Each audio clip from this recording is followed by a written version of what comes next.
Oh, this is Seymour Rocks reporting from Down Under. Um, yeah, for just over 10 years, I've been operating my blog, Seymour Rocks, which I've recently taken over to a site that's hosted in Iceland. Um, and I've been making videos all with a sense of urgency um, about what's happening in the world around us. Um, a lot of it's been about abrupt climate change. It's been about peak oil. It's been about the dreadful geopolitical situation, and of more recently, it's just turned to the absolute insanity that we're seeing around us. And throughout this, my health has not stayed the same. It's been sliding over 10 years. I've never been able to get any um, useful diagnosis from the medical fraternity. In fact, my involvement with them seems more like gaslighting and whatever than anything else. They've been worse than useless to me. Um, so now I've got to the stage where it's just crowding in around me. There's so much happening, and I've got less and less energy to do what I've done in the past.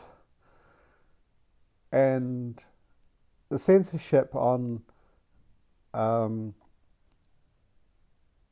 in the social media has meant that I've got less opportunity to talk about the things that I really want to. So I've basically decided, with the odd exception, to just give up on this platform and not try and bring you the information because it's a useless endeavor. I've still got my blog. It belongs to me, and I hope it will continue, and I'll still be bringing stuff out, although not with the same intensity uh, that I have in the past. So I just really um, want to spend a bit more time actually kind of reading a wee bit more, just reflecting, putting my feet up a little bit more, and less of the sort of chasing after the news stories. Um, yeah, most of the responses to what we see have all kind of revolved around solutions, but I'm afraid there's such a wealth of problems that we face, including the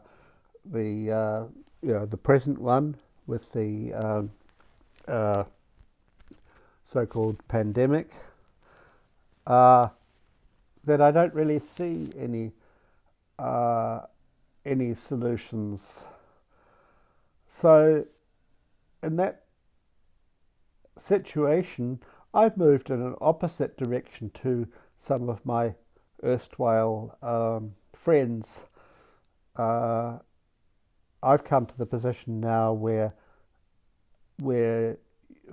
values and morality and ethics in the face of what we're seeing matter more than anything else. And yet what I see from the broad left and in some of the people that I've associated in the recent past is just a dismissal of those values. And I have to recall that it wasn't until my involvement in Nature Bats Last and other sites on Facebook like Near Term Extinction Love that I'd even heard of LGBTQ hue. I was that sheltered. Uh, but now those people are fully embracing the woke agenda. So we find ourselves on the opposite side of things. And I come from the left, from the political left. I've always been concerned about social justice, environmental justice, all of those things. But now I can see that actually a lot of those people in the current situation are pretty much living a lie. And it's very ironic that the people that I would never have been interested in, to say the least, are the ones who actually are the rational ones and are analysing events correctly. And we have the irony that, because I watch True News, the people who believe in Noah's Ark and the flood in a literal way are actually the ones who have a better handle on world events than those people who mock those positions out of rationalist considerations. So anyway, I've been doing a lot of thinking. I haven't really changed my ideas so much as I'm just reacting to a world around me that has changed out of all recognition, and I'm trying to make sense of that. So a few weeks ago I did a reading from this book that I have been reading, Windswept House by Maliki Martin, and I read a whole chapter which described the enthronement of Lucifer in the Vatican. And I've since completed the whole book, so I just now want to share with you my review, my reflections on it. So here goes. For several years, a friend has been talking to me about a novel by the late Father Maliki Martin called Windswept House. I've not until recently been able to access it, and indeed was not so drawn towards it, as every time I listened to old interviews of Father Martin I was somewhat repulsed by the reactionary nature of his political views, because I was looking through the prism of previous assumptions. Of late, however, my views have been modified over the past year or so. I felt an inner urge to read this novel, and I was never quite sure why. Several attempts to find a copy online led me to order the actual book, and I've been working through difficulty and concentration and feeling like sleep every time I sat down to read. Such is the natural progression of my physical condition that I felt a degree of urgency and resisted the occasional urge to give up and move on to something else. Now I've completed the novel, and I can talk about it and what it means for me. Windswept House starts with the third prophecy of Fatima, a prophecy that was revealed to 3 girls in Fatima, Spain, in 1917, but kept secret by several popes. And it involved the need to convert Russia. I think they used slightly different language. If this did not happen, many misfortunes would befall the world. And then it also describes an event in 1963 that was the enthronement of the fallen angel Lucifer in a double ceremony in the chapel of St. Paul in the Vatican and in South Carolina. In fact, I've read the whole of that section of the book online. So most of the events take part in the early 1990s and have the collapse of the Soviet Union and the build-up to the formation of the European Union as its backdrop, but discuss a spiritual battle within Catholicism between much of the elite of the Church who want to destroy all vestiges of traditional Catholicism and a minority that want to maintain the tradition of the past 2,000 years. In the book, The Papacy of Pope John Paul II, who is described as the Slavic Pope, is seen as the main obstacle to the formation of the New World Order. For these forces to succeed, the present Pope needed to be moved aside, and a papacy that was friendly to the New World Order had to be installed. So what becomes clear is that the forces of evil who enshrine Lucifer in the Vatican use language to hide not only the intent and even their very existence, while engaging in a plot to remove the Pope and introduce a Luciferian agenda. They couch it in biblical terms and in terms of modernization and unity of the Church. While they are tearing the guts out of the Church and introducing rampant homosexuality and paedophilia into the clergy, they talk about a common unity vote. In getting rid of the Pope, they do not wish to abolish the papacy, but to bring it in line with their agenda. So Pope Paul is portrayed, in my mind, quite sympathetically by the author, but even the traditionalist forces are frustrated by the inability of the Pope to do anything to stem the move towards the New World Order and the destruction of traditional values by up-and-coming satanic forces.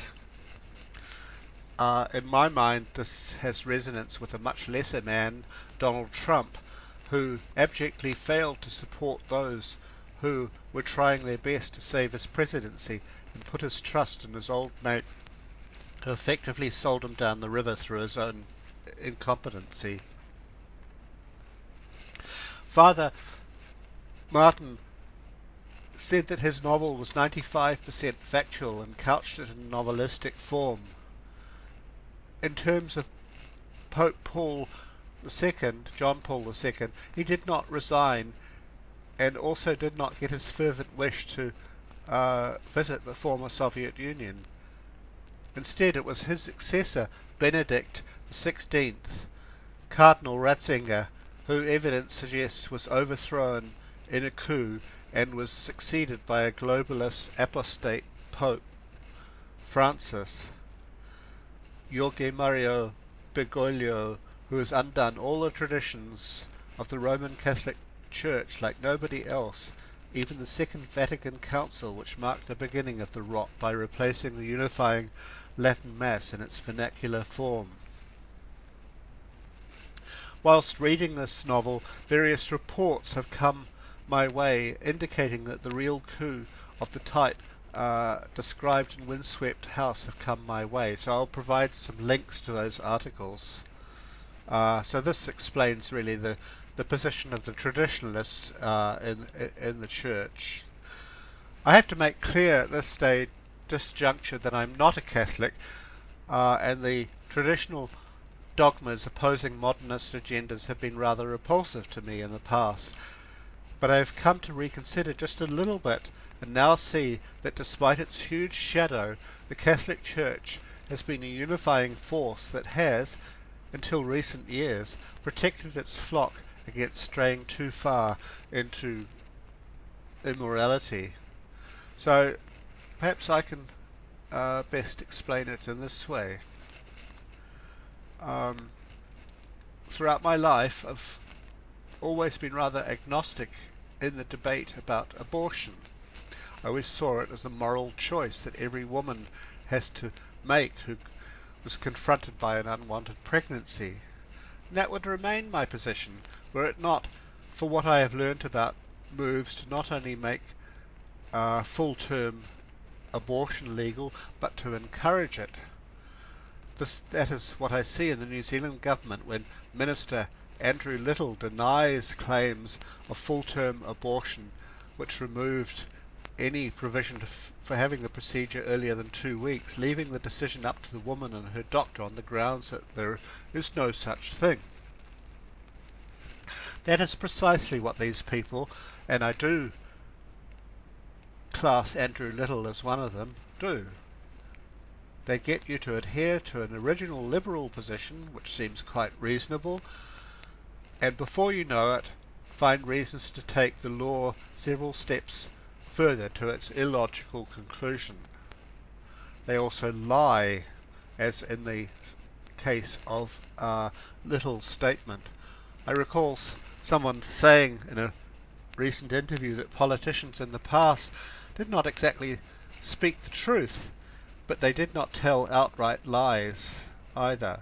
Now the lying is routine.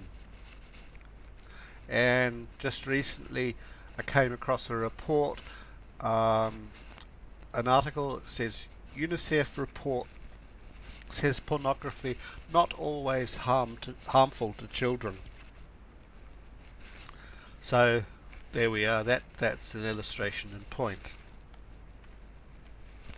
So it is not that I've become reactionary, but the world itself has changed around me, and we're being confronted with changes that earlier would never have been acceptable to anybody. And we are asked to believe in a woke agenda that takes the glue that has held Western civilization intact, with whatever evil that brings in its wake for a thousand years, and removes the rudder for ordinary people and replaces it with a godless, human-based agenda that can but lead to the catastrophe that we are in fact seeing now. So rather than trying to remedy this move to catastrophe, I believe they are accelerating it. In fact, the move to the abyss is being accelerated with every passing day. So I don't care who or what you believe in, whether it's Jesus or Muhammad or Buddha.